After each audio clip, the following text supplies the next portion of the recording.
तो आज की जो वाणी है 4 तारीख की। तो बाबा कह रहे हैं, मीठे बच्चे, देह सहित देह के सब संबंधों के ट्रस्टी बनो। क्योंकि हमें रहता है, ये मेरा ये शरीर और ये संबंधी है, इनकी संभाल मैंने कर। बाबा ने कहा इसे ट्रस्टी बनो, ये सब शिव बाबा का दिया हुआ, ये मेरा मेरा नहीं है, ये तो शिव बाबा का। हम जब आए थे ऊपर से तो खाली हाथ आए थे।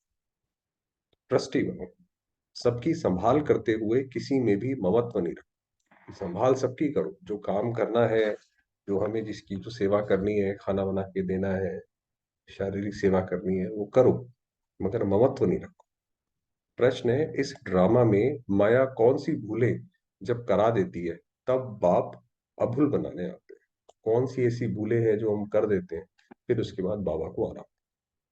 पहली भूल ये है कि जो ब्रह्म तत्व को ही परमात्मा समझ लिया, कि जो ये ब्रह्म, जो ये सन्यासी इनको मानते हैं, बाबा ने कहा उसको ही रहने की जगह कोई भगवान समझ लिया।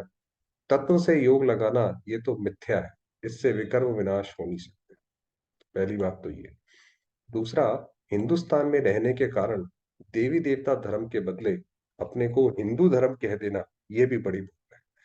कि अपने को हिंदू कहलाने लग जाना, और हिंदू धर्म किसने स्थापन किया ये पता ही नहीं है, तो जैसे धर्म की वो मेन नींव ही उसकी खो गई। वास्तव में यही वो देवी देवता धर्म तो भूल गए। इस भूल के कारण धर्म की ताकत नहीं रही है भाई। धर्म की, जब हमें ये पता ही नहीं कि हम ही वो देवी देवता थे, तो इसीलिए फिर हम विदेशों में विदेशों को फॉलो करते रहते हैं, इधर उधर देखते रहते हैं। तो अब बाप आए हैं तुम्हें अभूल बना।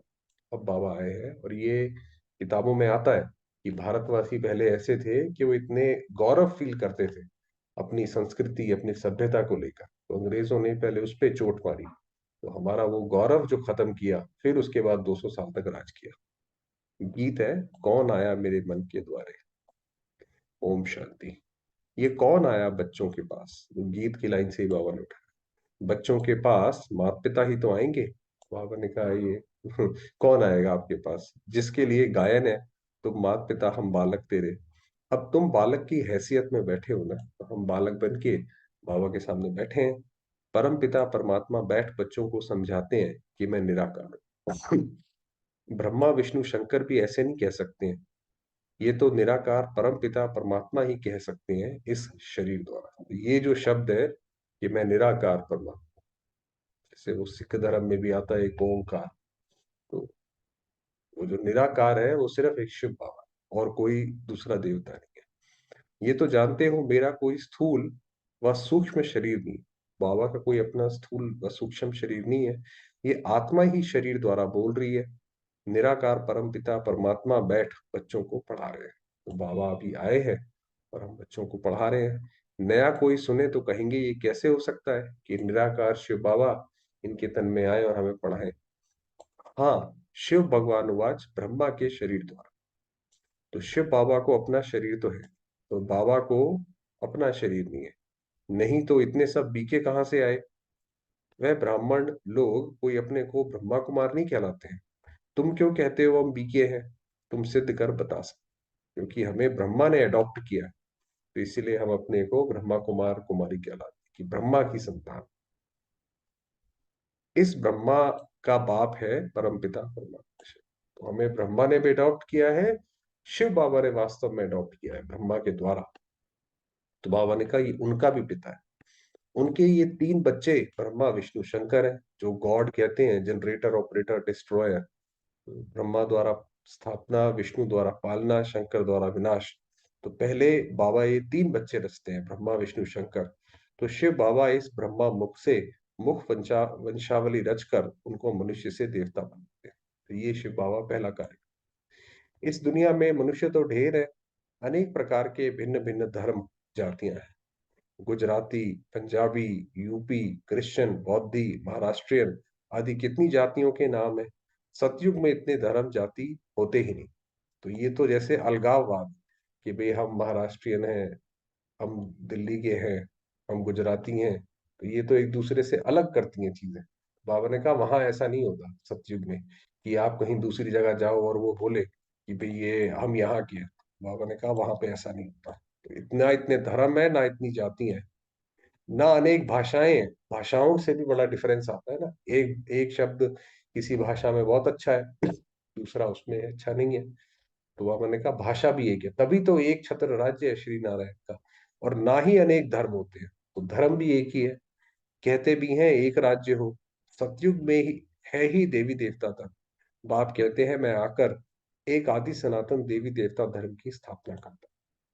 तो बाबा ऐसे धर्म की स्थापना करते हैं कि पूरे भारत में फिर एक ही, ना भाषा भी कोई दूसरी नहीं होगी, जातियां भी नहीं होंगी, कुछ भी नहीं, एक ही होगा, सर्व एक एक एक। गाया भी जाता है मनुष्य से देवता की है करत ना लागी, कि मनुष्य से देवता बने तो समय नहीं लगता। देवताएं तो होते हैं सतयुग में, त्रेता में भी नहीं होते हैं। त्रेता में है क्षत्रिय वर्ण, देवता जो है वो क्षत्रिय बन जाते हैं। शास्त्रों में भी लिखा हुआ है ब्रह्मा के मुख से ब्राह्मण निकले। तो जैसे किसी बच्चे को समझाने के लिए हम कहते हैं कि भाई देखो वो ऐसा हुआ, तो वो चित्र जो बनाते हैं तो बच्चा वही समझ लेता है। तो ब्रह्मा के मुख से ब्राह्मण निकले, ऐसे थोड़ी कोई ब्रह्मा के मुख से पैदा हो गए, कि बाबा ने उनके मुख से हमें अडॉप्ट किया तो हम बाबा के बच्चे बने। और ब्राह्मणों को पढ़ाकर फिर देवता और क्षत्रिय धर्म की स्थापना करते हैं। बाकी सब जो भी अनेक धर्म है सबका विनाश। महाभारत की जो लाइन है कि ये सारे धर्म को छोड़ एक मेरी शरण में आ, तो क्योंकि बाकी सब तो विनाश हो जाने हैं। बाप समझाते हैं मीठे बच्चे, मैं तो महात्माओं का सच्चा सच्चा बाप। बाबा कहते हैं मैं तुम्हारा सच्चा बाप हूँ, मैं कभी बदलता नहीं हूँ। आत्माओं का जो पिता है वो हमेशा बाबा है। मेरे को सदैव बाप की हैसियत से याद करते हैं। भक्त भगवान को याद करते हैं क्योंकि ये शिक्षा सिवाय भगवान के और कोई दे ना सके। अभी तो अनेक धर्म है, तुम लिस्ट नहीं निकाल सकते हो, अभी तो इतने धर्म हो गए हैं, हर जगह जगह उस धर्म के भी टूट टूट के उसमें दो दो तीन तीन धर्म निकल आए हैं। कितने मनुष्य हैं, बाप आकर मनुष्य से देवता बना। सो तो सबको तो नहीं बनाएंगे, ये समझने की बात है भाई। सतयुग में जो पॉपुलेशन है वो तो 9 लाख से सिर्फ शुरू हो रही है, और त्रेता के अंत तक सिर्फ 33 करोड़ है, इसीलिए 33 करोड़ देवी देवता गाए जाते हैं। और इस वक्त तो संसार की पॉपुलेशन 800-900 करोड़ है, तो यानी सारे तो नहीं आएंगे उसके अंदर। बाप कहते हैं मेरे सिवाय कोई ये समझानी दे ना सके। तो ये वास्तव में समझानी कि अनेक धर्मों का विनाश कैसे, एक धर्म की स्थापना कैसे, और कौन सतयुग में आएगा कौन बाकी युग में आएगा, ये सिर्फ बाबा ही दे। बाप बैठ तुम बच्चों को सतयुग के लिए पढ़ाते हैं। कहते हैं बच्चे, अभी जितना पुरुषार्थ कर स्वर्ग स्वर्ग में ऊंच पद पाना हो सो पाना। स्वर्ग में जाएंगे ये तो बात कंफर्म, बाबा के बने इतना तो वर्षा मिलेगा। मगर वहां पे क्या वर्षा मिलेगा, कौन सा पद मिलेगा, राजा रानी बनेंगे कि प्रजा में जाएंगे कि प्रजा के भी नौकर चाकर बनेंगे, वो पुरुषार्थ के ऊपर है। हर एक मनुष्य अपनी आजीविका के लिए कितना पुरुषार्थ करते हैं।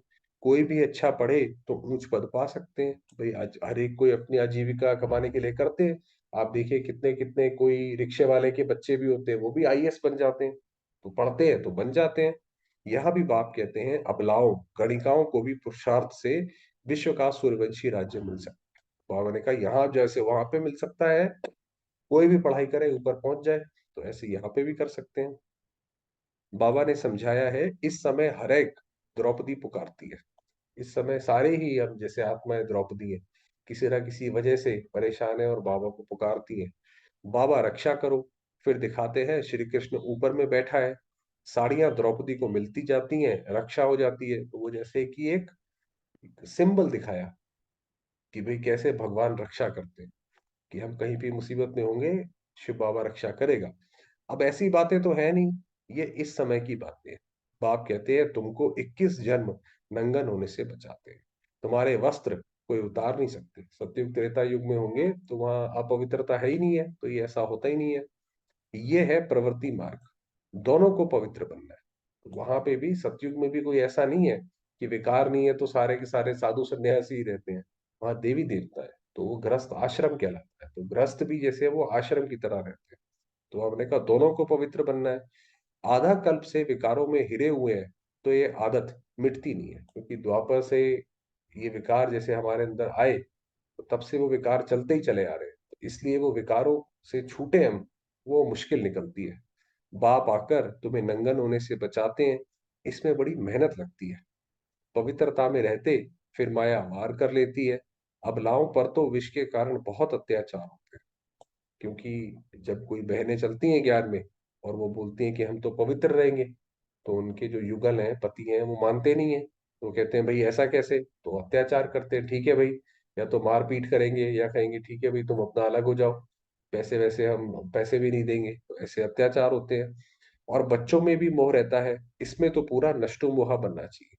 तो क्योंकि फिर बहनों का बच्चों में भी मोह रहता है, पति में भी मोह रहता है, तो ना वो इधर की रहती है ना वो उधर की रहती है। मोह के कारण वो छूटते नहीं, पवित्रता भी धारण होती नहीं, तो दोनों कहीं पे भी नहीं रहती हैं। तो बाबा ने कहा नष्टो मोहा बनना चाहिए। पहले पहले जब भट्टी बनी तो बहुत हिम्मत रख भागे। कितनी सारी बहनें माताएं थी जिनको बाबा का ज्ञान समझ आया, तो उन्होंने कहा अभी छोड़ो, हमें कुछ नहीं चाहिए, आप सिर्फ पवित्र बनेंगे, हम विश्व की सेवा करेंगे। देखा मार मिलती है, हंगामा करते हैं, तो झट त्याग कर लिया भाई।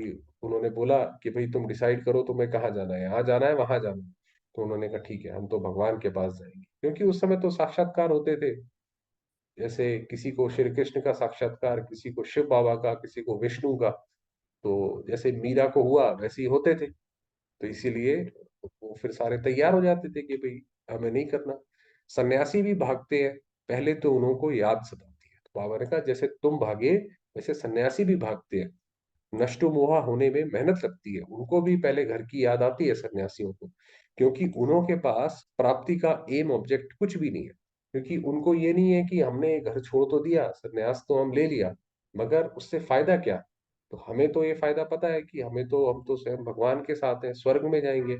उनको ये सब पता नहीं है, तो इसलिए मेहनत मिलती लगती है, कुछ भी ताकत मिलती नहीं है। तो इसलिए उसकी ताकत भी कम रहती है।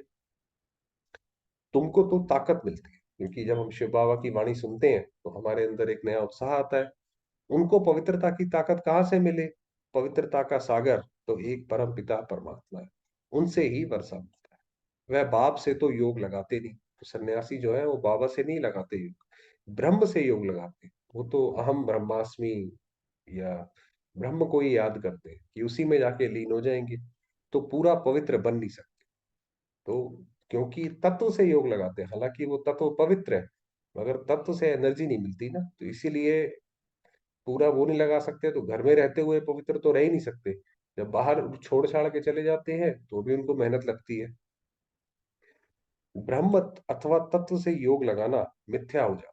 तो बाबा ने कहा ब्रह्म या उससे योग लगाया तो फिर तो वो जैसे एक तरीके से मिथ्या। देखो ये पॉइंट्स अच्छी रीति धारण करनी है। भूलें तो बहुत की है, क्योंकि हम पिछले हमने जन्मों में कितने सारे हमने वो किए। भूलें तो हम सब ने बहुत सारी की हैं। हिंदुस्तान में रहने वाले हिंदू धर्म कह देते हैं, ये भी भूल है। बाबा ने कहा भूलों में भी सबसे बड़ी भूल ये करी कि अपना धर्म, अपनी जो सभ्यता, अपनी जड़ें वही हमने खो दी, और वो छोड़ के हम विदेशियों के पीछे भागने लगे। ब्रह्म अथवा तत्व को परमात्मा कहना ये भी भूल है। ड्रामा में भी नूड है। तो बाबा ने कहा ड्रामा में भी ये जो भूल है ये लिखी हुई है। बाप आकर समझाते हैं ये भूले माया कराती है। बाबा आकर फिर अभुल बनाते हैं। सतयुग में एक ही धर्म, एक ही भाषा थी। अब दोबारा बाबा वापस सतयुग की तरफ आ गए कि सतयुग में कोई ऐसा अलग अलग नहीं था कि ये साउथ के लोग हैं, नॉर्थ के लोग हैं, हमारी भाषा पंजाबी है, हमारी भाषा सिंधी है, ये सब नहीं था। ऐसे नहीं वृंदावन में रहने वालों को वृंदावनी कहेंगे, वहां धर्म ही एक है। बाप कहते हैं मैं आता हूं तुमको फिर से सो देवता बना, तुम स्वर्ग के मालिक बन जाते हो। बाप रचता ही है स्वर्ग, फिर अब नर्क के मालिक क्यों। तो अब ये तो जब हम बाबा के बच्चे हैं, तो बाबा ने कहा ये दुनिया में आप लोगों से पूछो कि जब बाबा के बच्चे हैं और वो स्वर्ग का रचयिता है, तो हम नर्क में क्या कर रहे हैं। नई दुनिया में जरूर हम स्वर्ग के मालिक होंगे। उस समय बाकी सब आत्माएं परम धाम में होंगी। तब इस संसार में बिल्कुल एकदम विश्व शांति होगी। ये बातें अब तुम्हारी बुद्धि में है। जितना जितना योग होगा उतनी धारणा अच्छी होगी। कहाँ भी ममत्व नहीं होना चाहिए। बाबा ने अब, क्योंकि जो ऊपर जो बात करी थी कि बाबा अगर मदद भी करेगा तो कैसे करेगा, कि ममत्व कहीं नहीं होना चाहिए। क्योंकि ये जो ममत्व होता है वो जैसे हमें अपने को ही लेकर इनसिक्योरिटी होती है कि इनके बिना हमारा क्या हो। तो यानी कि शिव बाबा को पूरा पहचाना नहीं है। शिव बाबा के ऊपर ना एक बल एक भरोसा करके हम दूसरे दूसरे मनुष्यों के ऊपर भरोसा करते हैं कि समाज में रहने के लिए इनका तो हमें बहुत ज्यादा जरूरत है, तो ममत्व रखते हैं। अपने को ट्रस्टी समझ पालना बाप की अमानत है। तो हम जैसे घर पे भी हैं, तो यही समझे कि ये बाबा की भंडारी से खाते हैं। ऐसे नहीं हम कमाते हैं हम खाते हैं, ये बाबा की भंडारी से हम खा रहे हैं, ये सब बाबा की भंडारी। तो बाप की अमानत है। देह सहित देह के सब संबंधों के हम ट्रस्टी। जो भी ये संबंध भी मिले हैं, इन आत्माओं की सेवा के लिए बाबा ने भेजा है। परीक्षाएं भी आती हैं, कोई बीमार हुआ, दुख हुआ तो संभालना पड़े। ये है दुख की दुनिया। तो इसीलिए बाबा ने कहा ट्रस्टी रहो और फिर संभालो। शिव बाबा को तो कोई दुख नहीं होगा, वह तो ट्रस्टी है।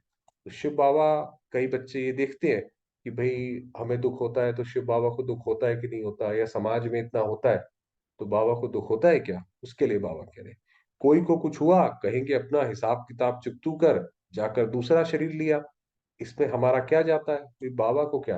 वो तो जैसे जैसे आत्मा ने जैसे अपने पिछले कर्म किए, उसके हिसाब से उसको भोगना या उसको सुख प्राप्त होता है।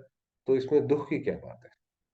इतने सब मनुष्य शरीर छोड़ेंगे, शिव बाबा को दुख होगा क्या, और ही खुशी होती है। ये देखिए, ये है भगवान की नॉलेज।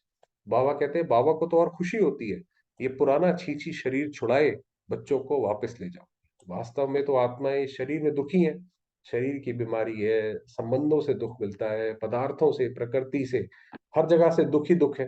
तो जब शरीर छोड़ेंगे तो फिर हम वापस बाबा के पास जाएंगे। बाबा कहते हैं बाबा को तो खुशी होती है कि चलो भाई अब इनका दर्द खत्म हुआ, दुख की बात ही नहीं है, अफसोस की कोई बात ही नहीं है। हम उठते बैठते मीठे मीठे बाप को याद। बाबा ने कहा जैसे बाबा को दुख नहीं होता, वैसे आपको भी किसी चीज से दुख नहीं होना चाहिए।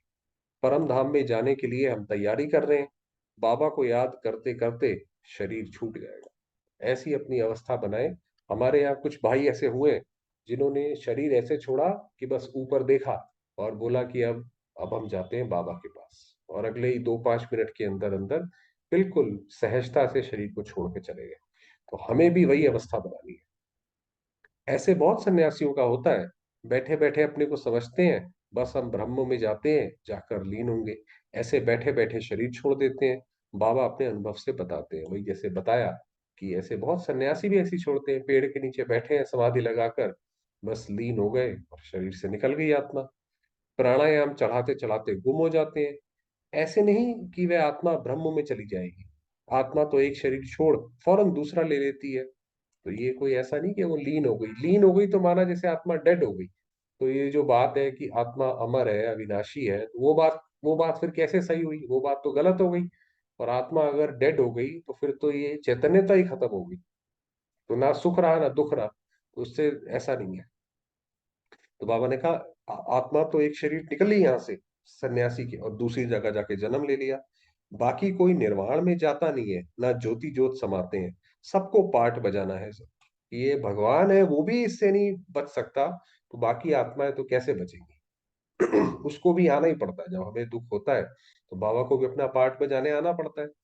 इसलिए है, बाप कहते हैं मैं आता ही हूं जब सभी एक्टर्स मौजूद रहते हैं। वही बताया कि जैसे वो नहीं होते हैं लीन, मुक्त नहीं हो सकते, बाबा भी इससे मुक्त नहीं हो सकता। बाबा भी आते हैं जब सारी आत्माएं आ जाती हैं, क्योंकि मैं हूं सब सजनियों का साजन।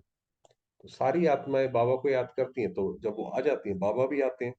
मेरे पिछाड़ी सब सजनियां वापस आ जाएंगी, मैं आया हूं सबको वापस ले चलने।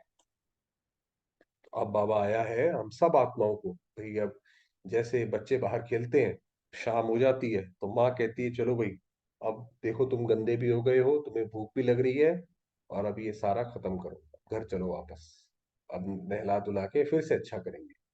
तो फिर ऐसे ही बाबा भी कहता है बच्चे अभी दुनिया रहने लायक नहीं रहेगी, ना इसके संबंधों में सुख है, ना इसकी प्रकृति में सुख है, अब चलो यहाँ से छोड़ो इसको, चलो। तो बाबा आए हैं। अब नाटक पूरा होता है। अब जैसे कोई पिक्चर भी पूरी होती है तो अंत में सारे हीरो हीरोइन अपने अपने जो भी होते हैं माँ बाप से बिछड़े होते हैं। पुरानी मूवीज में होता था कि अंत में वो जाकर अपने माँ बाप से मिल जाते थे, ऐसे ही अंत में हम बाबा से आके मिल गए हैं। अब ये ड्रामा पूरा होता है। अब जितना जो पुरुषार्थ करेंगे, सदगति दाता एक ही बाप है। अभी बाप आया है, समझा रहा है, मैं कब और कैसे आऊं। तो फिर तुम सब आत्माओं को ले जाता हूँ, छीछी से गुलगुल बनाता हूँ। अभी हमारे अंदर विकार है, जो जैसे कि छीछी है, गंदी आदतें हैं, कुछ ना कुछ हम मन में अपना स्वार्थ रखते हैं, है ना। तो ये सारे के सारे विकार, ये छीछी ये पना जो है, बाबा धो देते हैं, तो गुलगुल फूल बना देते हैं। गुलगुल ही बलि चढ़ेंगे। तो जो ऐसे फूल बनेंगे, क्योंकि हम जब मंदिरों में जाते हैं तो मंदिरों में अच्छे फूल चढ़ाते हैं ना, तो वही जो है बलि चढ़ेंगे। दिखाते हैं श्री कृष्ण ने भगाया, परंतु किसके लिए भगाया? जो श्री कृष्ण ने कितनी 16,000 रानियों को भगाया, श्री कृष्ण की तो बात है नहीं, ये तो बाबा ने छुड़ाया। ये श्री कृष्ण की तो वहां कंफ्यूज कर दिया, श्री कृष्ण को ही भगवान समझ लिया। तो बाबा ने कहा वो श्री कृष्ण की बात नहीं है, वो शिव बाबा की बात, जो ये शुरुआत में भट्टी बनी उसकी बात है। चलिए, बाकी समय हुआ है वरदान।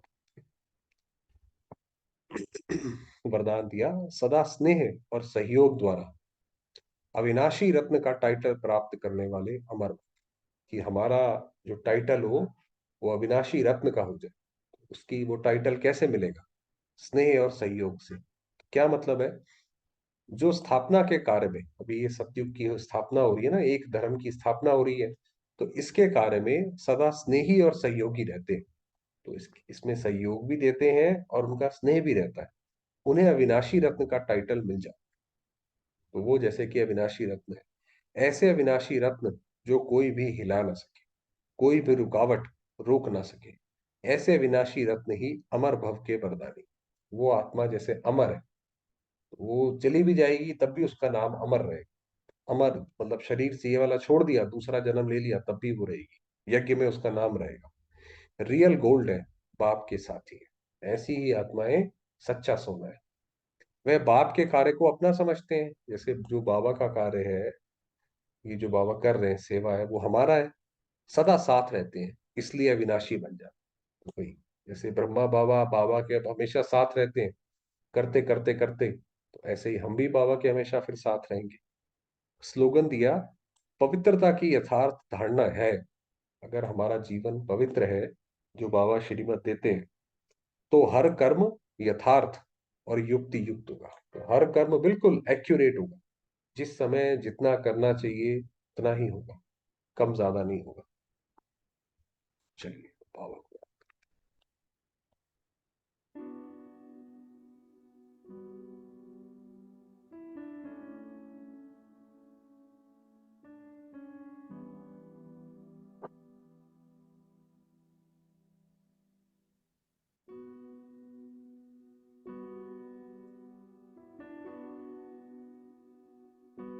देखेंगे स्वयं को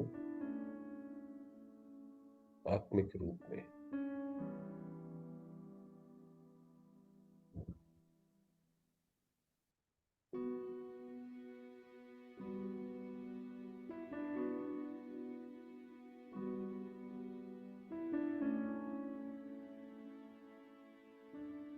मैं आत्मा, ज्योतिर्बिंदु, प्रकाश का गोला,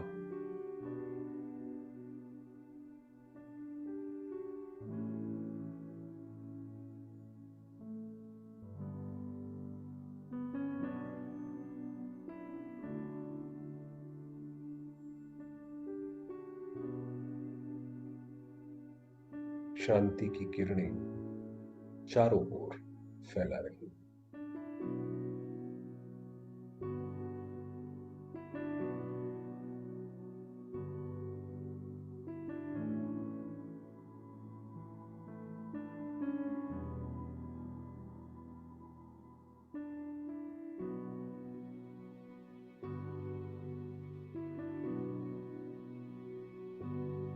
सारा वातावरण,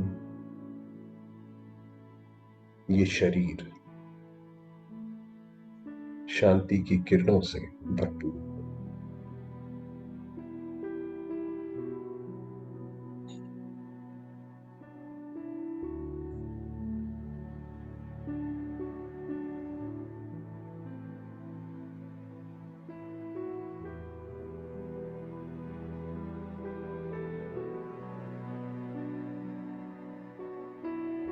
मेरे पिता,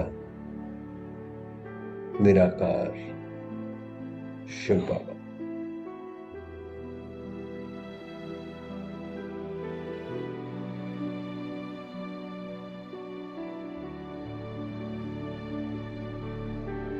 सर्वसमर्थ,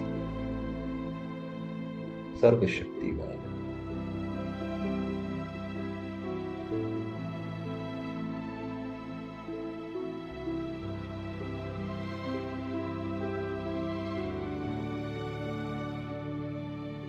मैं आत्मा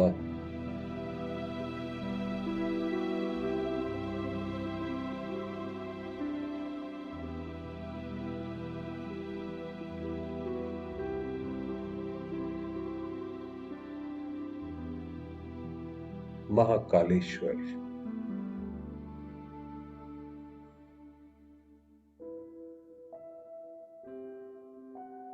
प्यारे बाबा की छत्र छाया में,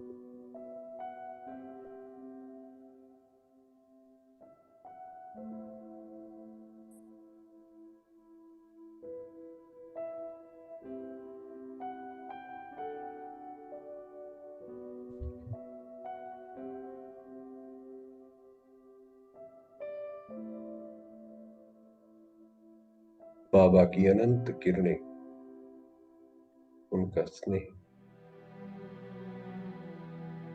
मुझ आत्मा पर बरस रहा।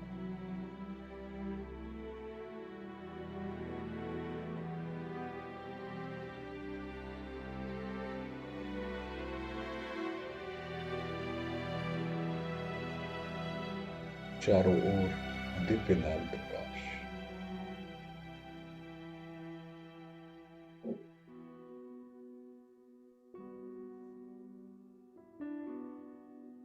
और केवल मैं और मेरा बाबा।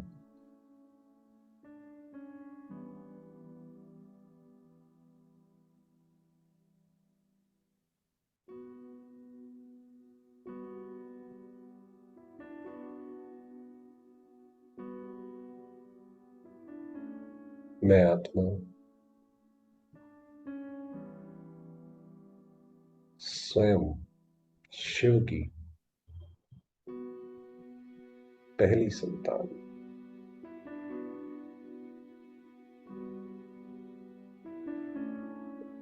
डायरेक्ट रचना।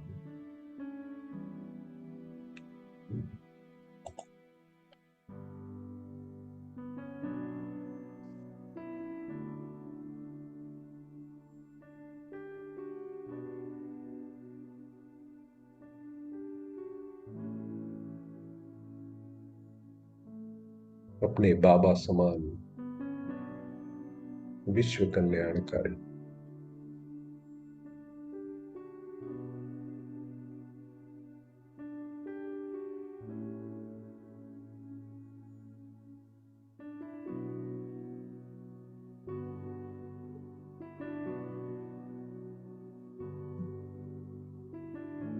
बाबा के कार्य में मददगार हूं।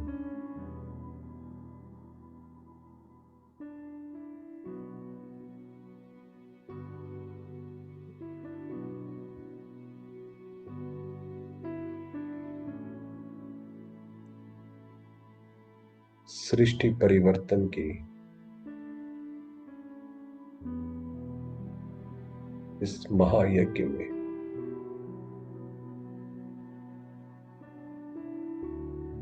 अविनाशी रत्न,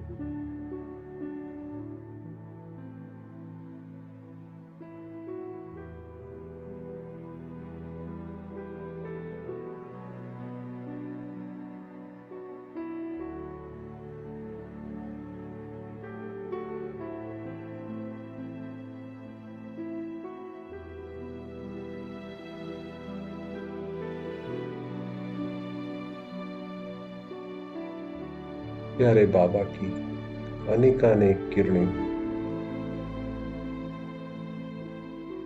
मुझ आत्मा पर पड़कर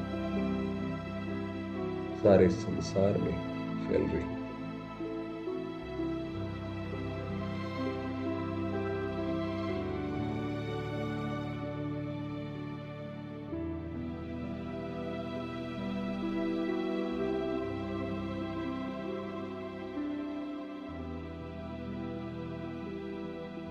सारी सृष्टि शांति से प्रकाशित।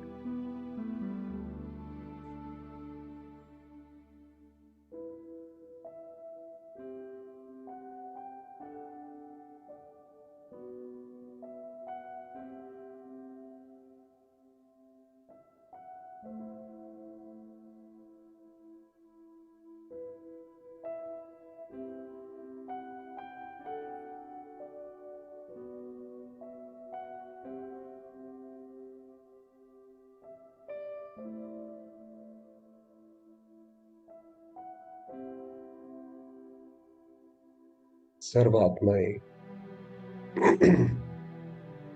अपने दुखों से, चिंताओं से मुक्त है।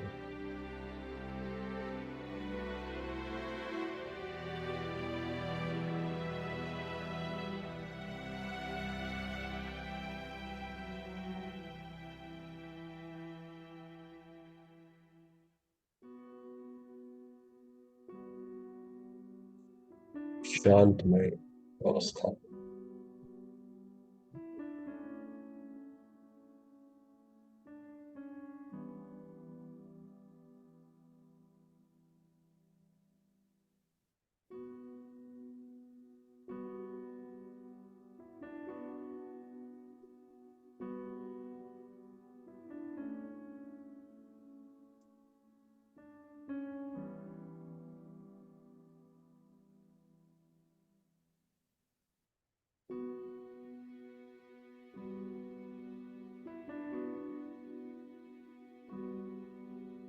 और मैं आत्मा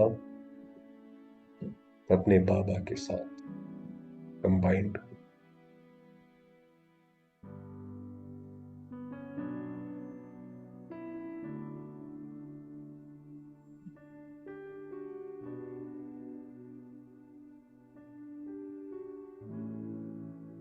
ओम शांति।